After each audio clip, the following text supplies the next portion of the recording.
It was a day to weep and remember in Italy Saturday, as the country held a day of national mourning for victims of Wednesday's devastating earthquake.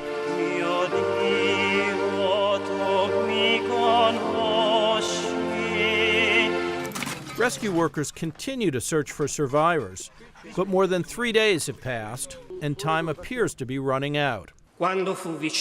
Approximately 36 caskets, some holding children, were aligned in neat rows and surrounded by relatives as a public funeral service was held in a community gymnasium, one of the few structures in the area still intact and large enough to hold hundreds of mourners.